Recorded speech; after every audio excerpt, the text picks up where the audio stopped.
Hi guys! Welcome to my vlog. So, let me introduce myself. So, I am Warren Batuampo. So, I'm 30 years old of age now. Ang tatalakayin pala natin ngayong araw is about human existence. So, we live about material self, insight about sexual relationship, religion, and spirituality. So, tutok lang guys kasi meron akong i-share sa inyo. So, about human existence. So, about human existence in this world, in biblical, ginawa tayo ng Panginoon to praise Him. Kaso nang dahil sa kasalanan ni Adan at Eve, tayo ay ngayon ay pinarusahan. So dati wala tayong problemahin.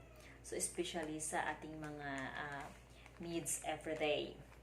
So dahil nga doon, tinakwil ng Panginoon, so sa Adan at Eve at pinarusahan na kung saan ay kailangan nilang kumayod para meron silang makakain. At doon din nagsimula ang pagiging conscious natin sa iba't ibang bagay. Kaya dahil sa sobrang pagmamahal ng Panginoon sa atin, so ipinadala niya ang kanyang bugtong na anak na si Jesus Christ para tayo ay ituwid, para hindi tayo ay mapahamak. So, ang tanging bilin niya lang ay praise Him, and then pagkatiwalaan siya para tayo ay maligtas. So, as per William James, the material self is primarily divided into different parts. The body, close, immediate family, and home.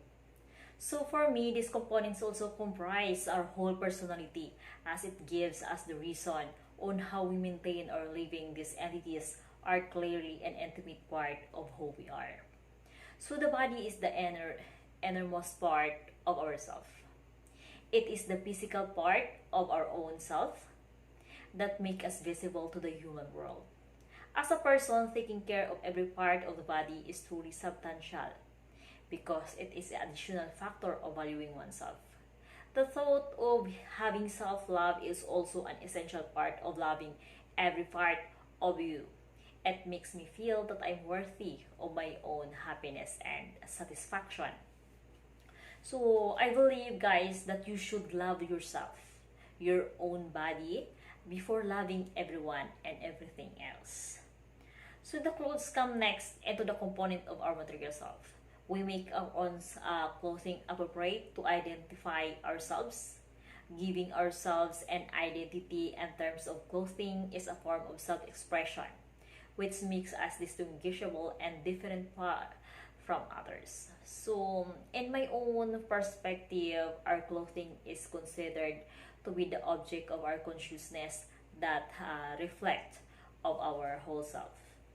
So, the way that I dress comfortably, like wearing a statement or plain t-shirt, skinny jeans paired with sneakers or rubber shoes, so show me that I am a just simple and ordinary type of person.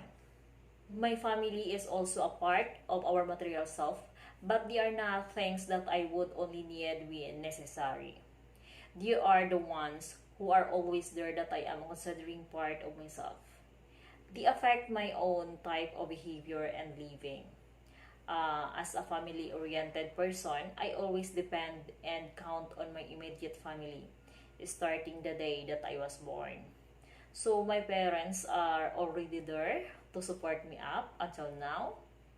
And the last components of myself is our home. So the home is the witness of our own actions and situation that we are facing with our immediate family and also other people that we have met in a situational phenomenon. So all of the components of my material self are the object of instinctive preferences coupled with my own interest in life. We all have a blind impulse to watch over our body, to put on your preferred clothing, to cherish parents and other people surround you, and get ourselves a home of our own, which we may live and in make room from improvements. So our own properties and possessions are intimately ours, which are the ones that resulted in our never-ending hard work. So it gives a sense of personality, which is a psychological phenomenon affected our lives. About sexual relationship, so many people confuse love, commitment, and sex, or assume the three always go hand in hand. There are many ways to express love. So, and you don't need to have sex with someone to show them that you love them. So, having sex with someone also does not necessarily mean you are in love with them. So, sexual relationship, guys, work best when everybody is clear about what they want. If you don't tell your partner what you want, so you might find you expect different things. uh, Believe about religion and spirituality. So, religion, guys, is a man-made device and is often about the loyalty to institution, clergy, and rules. So, spirituality naman is about loyalty to justice and compassion. So, religion talks about God. So, spirituality helps to make us godly.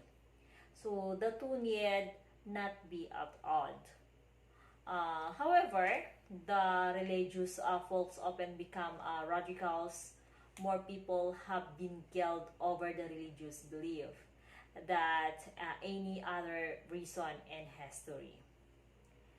So that's why, as a Christian, so I prepared spirituality for this situation.